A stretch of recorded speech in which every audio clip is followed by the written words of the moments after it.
of Senate 12 shifted to final accounts. Okay.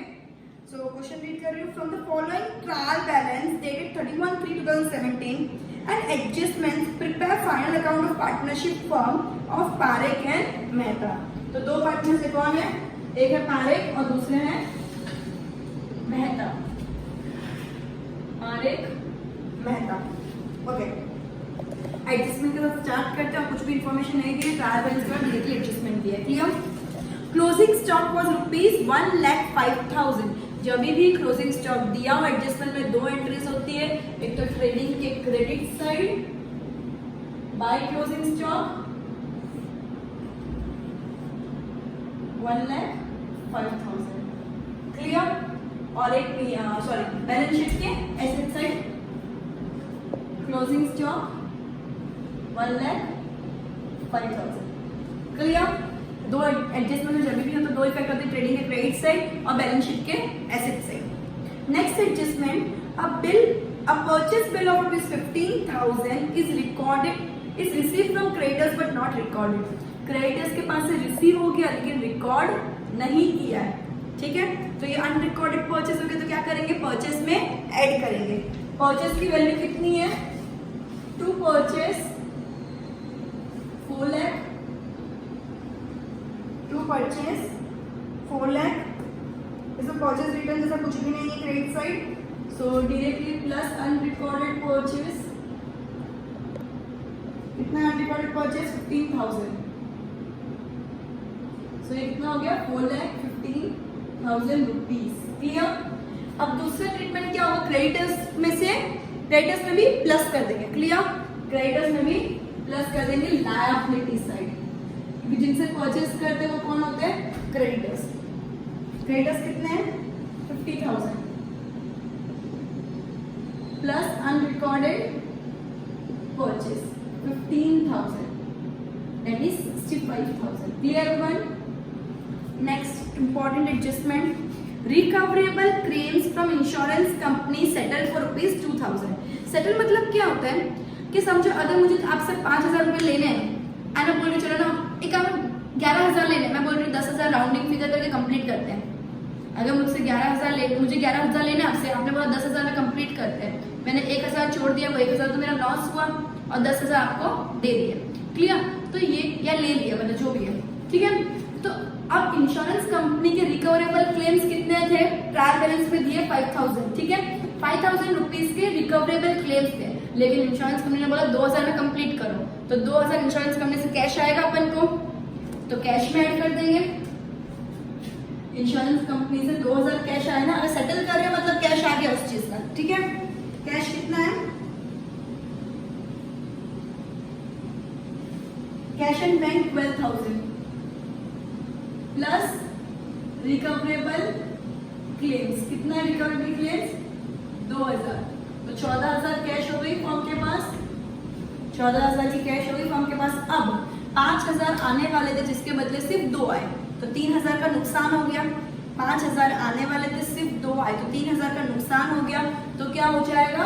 3,000 loss on recoverable claims. Loss किधर जाता है? PNL के debit side. इस चीज का ट्रीटमेंट तुम ऐसे भी दे सकते थे कैश में ऐड किया या फिर insurance company claim minus loss बाहर के कॉलम में 2,000 और कैश का अलग 12,000. क्लियर? लेकिन ये पैसे आ गए इसलिए वो ट्रीटमेंट नहीं दिया. नहीं तो क्या लगता है कि 2,000 अभी और लेने बाकी है अपन को. लेकिन ये आ चुके इसलिए कैश में ऐड करके नक्की किया. क्लियर? अब लॉस हुआ 3,000 का. वो किधर आएगा? पीएल के debit side. Loss on recoverable claims कितना है? 3,000 rupees. Clear? 3,000 rupees.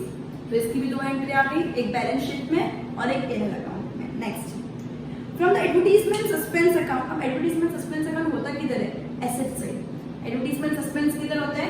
Asset side. क्योंकि उसको एक फिक्टिशियस एसेट की तरह माना जाता है. ठीक है. Return of 50% as an advertisement expense of current year. Advertisement suspense account में जितना भी बैलेंस है उसका 50% राइट ऑफ कर दिया एज एन एक्सपेंस. क्लियर? तो पहले एडवर्टाइजमेंट सस्पेंस का बैलेंस कितना है? 9,000. तो मैंने क्या बोला? वो एसेट साइड में रिकॉर्ड होगा. Advertisement suspense 9,000 rupees minus return of bracket में कभी भी किसी भी चीज का परसेंटेज तो ब्रैकेट में परसेंटेज लिखना कंपलसरी है, ठीक है। 4500 हो गया, इसका 50%, तो बाहर क्या आ जाएगा 4500।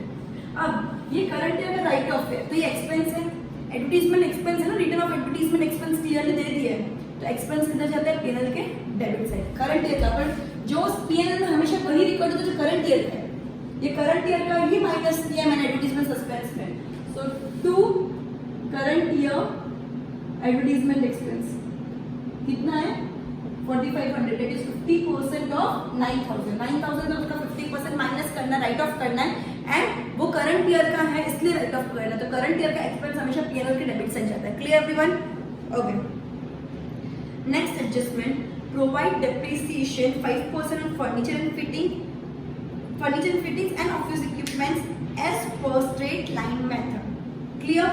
अब फर्नीचर की वैल्यू कितनी, अब स्ट्रेट लाइन मेथड बोला है, तो हमेशा जब भी straight line method word use किया तो ब्रैकेट में कोई ना कोई सीपी लिखी होगी। सीपी मतलब कैश प्राइस, जो कैश प्राइस होती है उसके ऊपर परसेंटेज कैलकुलेट करते हैं, ना कि जो ट्रायल बैलेंस पे फाइनल अमाउंट लिखी होती है। क्लियर?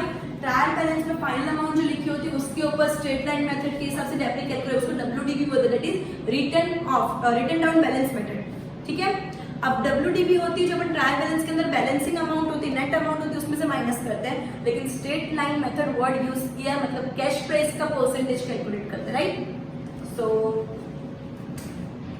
फर्नीचर एंड फिटिंग्स कितना दिया है, अब लिखेंगे इधर 23,000 जो बाहर की तरफ दिया है, जो ट्रायल बैलेंस में एक्चुअल अमाउंट दिए वो 23,000 ही लिखेंगे इधर, लेकिन माइनस डेप्री कितना परसेंट है 5% ऑन फर्नीचर एंड फिटिंग, तो 5% ऐसे लिखेंगे, लेकिन 5% किसका कैलकुलेट करेंगे, कैश प्राइस का, ठीक है, cost price, sorry cost price. तो कॉस्ट प्राइस कितना है 30,000। अब कॉस्ट प्राइस कितना है 30,000, 30,000 का 5% कितना होता है 1500, तो 1500 कैलकुलेट करेंगे, और ये 1500 जो है वो इधर से माइनस करेंगे, 23,000 का नहीं लेंगे, जो कैश प्राइस कॉस्ट प्राइस दिए 30,000 उसका 5% लेंगे, क्लियर। लेकिन इधर तो एक्चुअल अमाउंट ही लिखेंगे, एक्चुअल अमाउंट में से ही माइनस करेंगे, ये सिर्फ डेप्री काउंट करने के लिए कॉस्ट प्राइस को ब्रैकेट में दिया है। Clear everyone? क्योंकि straight line method clearly adjustment में मेंशन किया है।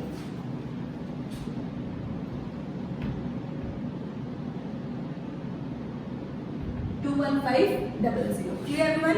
नेक्स्ट और क्या बोला था, ऑफिस इक्विपमेंट्स पे भी, ऑफिस इक्विपमेंट्स कितने के हैं 10,000, ऑफिस इक्विपमेंट 10,000, ठीक है, माइनस डेप्री 5%। अब इसकी कॉस्ट प्राइस कितनी दी हुई है, ऑफिस इक्विपमेंट्स की कॉस्ट प्राइस दी है 15,000, और 15,000 का 5% कितना होता है 750, 15,000 का 5% कितना होता है 750, तो 750 माइनस कर लेंगे, तो 10,000 minus 750 that is 9250। Clear everyone? अभी दोनों डेप्रिसिएशन किधर जाएगा, पीएनएल के डेबिट साइड। क्लियर? डेप्रिसिएशन का ट्रीटमेंट समझ आ गया, कॉस्ट प्राइस बोला स्ट्रेट लाइन में था तो कॉस्ट प्राइस पे कैलकुलेट करो, लेकिन किसमें से माइनस करनी है, जो ट्रायल बैलेंस के बाहर वाला कॉलम में अमाउंट दिया उसमें से ही माइनस करना है। ओके, सो टू डेप्रिसिएशन क्या दिया है, furniture and fittings and office equipment कितना है, फर्नीचर एंड फिटिंग्स है 1500 एंड ऑफिस इक्विपमेंट है 750, तो ultimately 2250 rupees. Clear? Next adjustment बहुत बड़ा सा है, इसके अंदर ऑलमोस्ट 9 एडजस्टमेंट्स है, राइट। अपन कौन से नंबर पे हैं, 6th नंबर के एडजस्टमेंट पे। ₹1000 paid in advance for insurance premium, insurance premium के लिए 1000 रुपीज एडवांस में पे किया। इंश्योरेंस प्रीमियम क्या होता है, expense. Clear? To insurance premium कितना दिया है,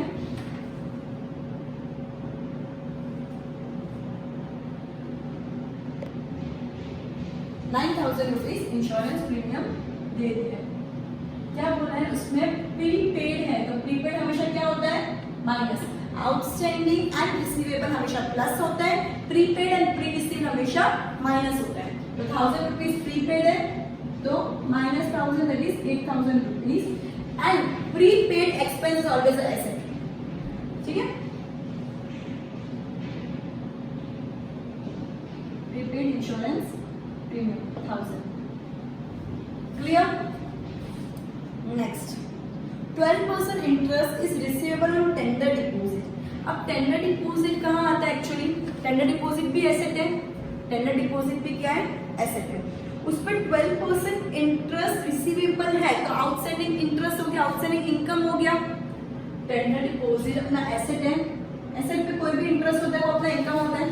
जैसे इन्वेस्टमेंट है, तो इन्वेस्टमेंट में कुछ इंटरेस्ट मिला तो अपना इनकम होता है, वैसे टेंडर डिपॉजिट में कुछ इंटरेस्ट मिला तो वो भी अपना इनकम हुआ, लेकिन वो इनकम रिसीवेबल है, मतलब आउटस्टैंडिंग है, क्लियर। तो टेंडर डिपॉजिट कितना है, 6000, उस पे कितना इंटरेस्ट है, 12% इंटरेस्ट इज रिसीवेबल, ठीक है।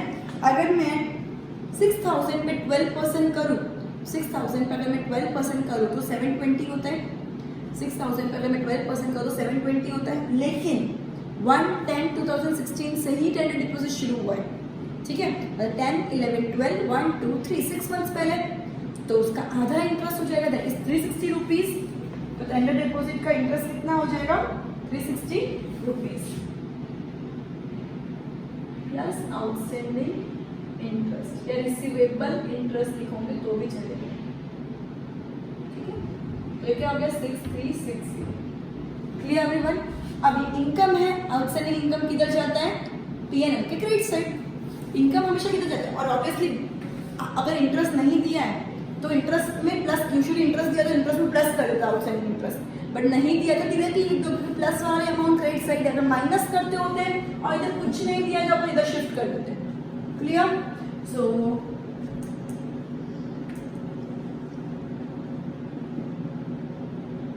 बाय रिसीवेबल इंटरेस्ट कितना है, 360 रुपीज, क्लियर एवरीवन। एक और बात सुन लो, टेंडर डिपॉजिट अपना एसेट होता है, उसके ऊपर जो इंटरेस्ट होता है वो अपना इनकम होता है। इंटरेस्ट रिसीवेबल है मतलब आउटस्टैंडिंग है, तो बैलेंस शीट में ऐड कर देंगे and PNL credit side as वो इनकम है इसलिए पीएनएल क्रेडिट साइड रिकॉर्ड होगा, क्लियर एवरीवन। ओके 12% इंटरेस्ट ही हो गया।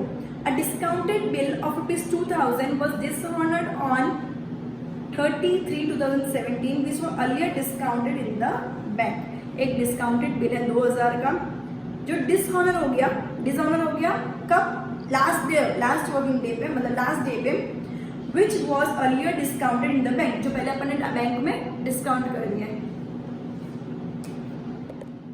तो इसके अंदर तुमको क्या लगा कि बिल रिसीवेबल के अंदर ऐड हो जाएगा, लेकिन नहीं, एक बार डिस्काउंट हो गया, एक बार बिल डिस्काउंट हो गया तो वो अपना डेटर बन जाता है। तो डेटर अपने लाभ, मतलब अपन को उससे पैसे लेने हैं, ठीक है, तो फ्यूचर डेट पे पैसे आएंगे तो अपना डेटर, जैसे ही बिल डिस्काउंट हो जाता है वो इंसान अपना डेटर बन जाता है, फिर बिल रिसीवेबल में कोई भी ट्रीटमेंट नहीं आएगा, डेटर्स में ऐड हो जाएगा, क्लियर। तो सबसे पहला ट्रीटमेंट क्या है, डेटर्स कितने हैं, प्लस डिसऑनर्ड बिल, कितने हैं डेटर्स, 1,50,000। अब कितने का बिल डिसऑनर्ड हुआ है, 2000 का, तो ये कितना हो जाएगा, 1,52,000, कितना हो जाएगा, 1,52,000, क्लियर।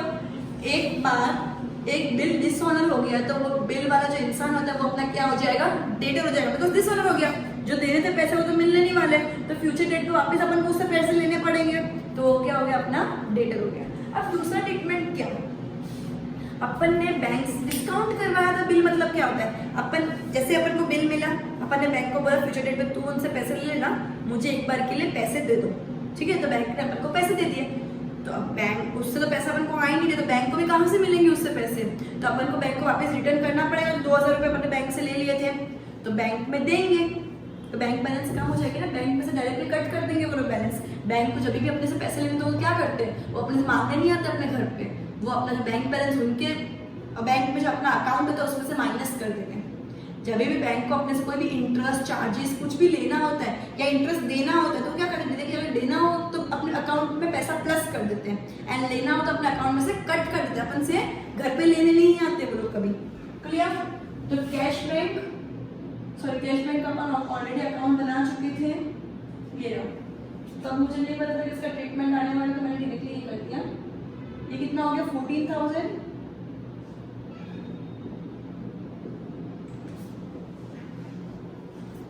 ये 14,000 था। अब 14,000 में से माइनस डिस्काउंटेड बिल, माइनस क्या करेंगे, डिस्काउंटेड बिल 2,000, तो ये क्या हो जाएगा 12,000। क्लियर? इधर दिख नहीं रहा प्रॉपरली, लेकिन ये इधर इतना ट्रीटमेंट है। क्लियर? 12,000 प्लस 2,000 14,000, जिसके अंदर डिस्काउंटेड बिल अपन 2,000 का माइनस, मतलब बैंक को वापस पैसे लौटा दिए। तो अल्टीमेटली अपना बैंक बैलेंस कितना है, cash and bank balance 12,000 rupees. Clear? Okay. इसका नेक्स्ट दोनों ट्रीटमेंट हो गए, 2,000 ऊपर 2,000 नीचे, डेटर में ऐड कर लिया और कैश एंड बैंक में से माइनस कर दिया। Next, provide 2% BDR on debtors, 2% bed debt reserve debtors पे। डेटर्स कितने 1,52,000, उसका 2% कितना होता है, माइनस BDR 2%। 1,52,000 का 2% कितना होता है 3040। अब 1,52,000 माइनस 3040 तो कितना होता है, डायरेक्टली बैलेंस लिख दूंगी। क्लियर? क्योंकि इतना बड़ा अमाउंट है, कैलकुलेशन के बिना पॉसिबल नहीं। ओके, अब बेड डेट रिजर्व में नेक्स्ट एडजस्टमेंट क्या होता है, obviously P&L debit side. Bad debt है ट्रायल बैलेंस में, yes, to bad debt old plus bad debt new minus BDR new, sorry plus bad debt new plus BDR new minus BDR old. Clear? ये तुमने इतने sums में हर सम में तुम्हें ये treatment तो दिया। बेड डेट ओल्ड कितना है 4,000 रुपीज, बेड डेट न्यू कितना है नहीं दिया है, BDR न्यू कितना है 3040 एंड BDR ओल्ड नहीं दिया है, तो ये कितना हो गया 7040। Clear everyone? 7040। So adjustment complete. Trial balance के साथ कंटिन्यू करते हैं। तो सबसे पहले ट्रायल बैलेंस में क्या देते हैं, कोई डेटेड ट्रीटमेंट है कि नहीं, ठीक है, किसमें डेट दी हुई कि नहीं। तो टेंडर डिपॉजिट में दिया और किसी में नहीं, टेंडर डिपॉजिट का ट्रीटमेंट अपन ऑलरेडी कर चुके हैं। So opening stock trading debit side to opening stock कितना है 30,000। ओके, नेक्स्ट परचेस हो चुका है, डेटर्स हो चुका है, कैश एंड बैंक हो चुका है, rent and taxes. Rent and taxes में डेबिट साइड तो एक्सपेंस होगा कितना, रेंट एंड टैक्सेस 3,000 रुपीज, और अगर क्रेडिट साइड किया हो तो अपन इसको इनकम मानते हैं। Clear? 3,000 rupees. Okay, insurance premium हो चुका है, salary 42,000, to salary 42,000। Clear? Next, carriage inward. Inward हमेशा ट्रेडिंग एक्सपेंस होता है, आउटवर्ड हमेशा P&L एक्सपेंस होता है। तो टू कैरेज इनवर्ड कितना, carriage inward 18,000। Next carriage outward, तो P&L expense. To carriage outward कितना अमाउंट है 21,000 रुपीज। नेक्स्ट, रिकवरेबल क्लेम्स हो चुका है, एडवर्टीजमेंट सस्पेंस हो चुका है, फर्नीचर एंड फिक्सचर्स हो चुका है, ऑफिस इक्विपमेंट्स हो चुका है, टेंडर डिपॉजिट भी हो चुका है, बिल्स रिसीवेबल ₹6,000। ऐसे होता है बिल्स रिसीवेबल, कोई भी टाइप का रिसीवेबल ऐसे होता है 6,000 रुपीज। क्लियर? बेड डेट हो चुका है, electricity expense, expense always debit side of P&L to electricity expense. Clear? कितना है 2,000। ओके, नेक्स्ट, क्रेडिट साइड पे कैपिटल का वैल्यू दिया हुआ है, तारीफ का है 50,000 और मेहता का भी 50,000। तो by balance brought down 50,000 50,000। Creditors हो गया है, सेल्स। सेल्स कहाँ होता है, ट्रेडिंग के credit side by sales. Sales return है नहीं, तो अपन डायरेक्टली आपके कॉलम में लिख देंगे ₹60 lakh। Clear everyone? Sum complete. Okay, sum complete. अब अपन टैली कर लेते हैं।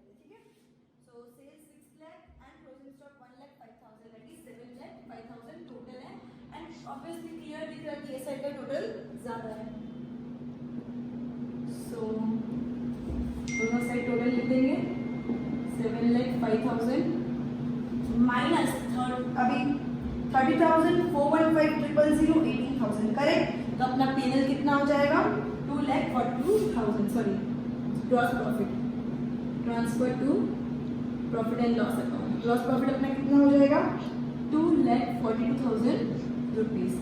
अब एक डेबिट साइड तो P&L क्रेडिट साइड में रिकॉर्ड करेंगे by gross profit 2,42,000 transfer from trading account. Okay, अब इधर का टैली करते हैं P&L अकाउंट 2,42,360 करेक्ट। ये side 8,000 correct, 42,000 correct, 2,000 correct, 3,000 correct, 21,000 correct, 4,500 correct, 3,000 correct, 2,250 correct, 7,040 correct. So सब फिगर्स करेक्ट है एंड अल्टीमेटली ये साइड का टोटल ज्यादा है। टोटल क्या हो जाएगा 242,360 242,360 दैट इज 2,42,360। तो ये साइड का भी सेम रहेगा और जो बैलेंसिंग फिगर है वो क्या हो जाएगा net profit to net profit. कितना आएगा नेट प्रॉफिट 1,49,570 1,49,570। इधर P&L आप लोगों को ट्रीटमेंट नहीं है इसलिए इन लोगों ने इधर भी डिस्ट्रीब्यूट कर दिया है, बट अपन को क्वेश्चन चालू करने से पहले नहीं पता होता है कि है या नहीं है। तो कितनी बार कुछ भी हो तुमको सब अकाउंट बनाना कंपलसरी है। क्लियर? सो मैं ये 1,49,570 लिखूंगी, डिस्ट्रीब्यूट नहीं करूंगी पार्टनर्स में एंड ये ट्रांसफर होगा टू P&L अकाउंट। ठीक है, तो ये डेबिट साइड तो क्रेडिट साइड चला जाएगा by net profit transfer from P&L account. कितना अमाउंट है 1,49,570। तो ऑब्वियसली कोई भी ट्रीटमेंट लेंगे टोटल तो वही रहेगा 1,49,570 एंड ये पार्टनर्स में डिस्ट्रीब्यूट हो जाएगा। रेशियो क्या दिया हुआ है क्वेश्चन के अंदर, एक मिनट देख लेते हैं। क्वेश्चन के अंदर कोई भी रेशियो नहीं दिया है, मतलब इक्वली डिस्ट्रीब्यूट कर देंगे पार्टनर्स में। सो टू डिविजिबल प्रॉफिट क्या दिया है Parekh and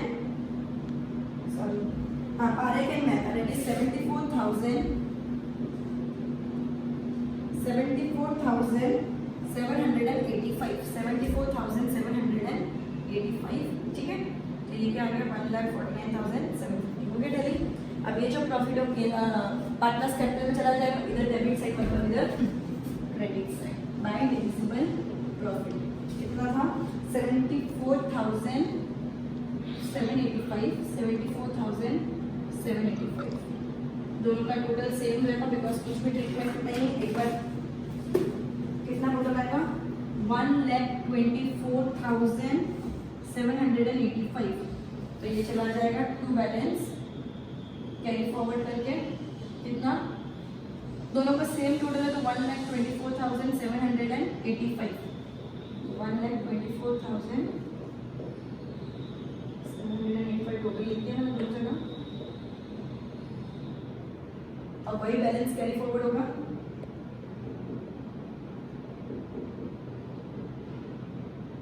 clear? Okay, so capital Parekh Mehta बाहर लिख देते मैं डायरेक्टली 1,24,785 1,24,785 क्लियर। और क्या दिया है 65,000 क्रेडिट से लायबिलिटी से करेक्ट। तो ये साइड का पूरा टोटल सेम है, सब कुछ सेम है तो मैं इसका टोटल लिख दूंगी 3,14,570।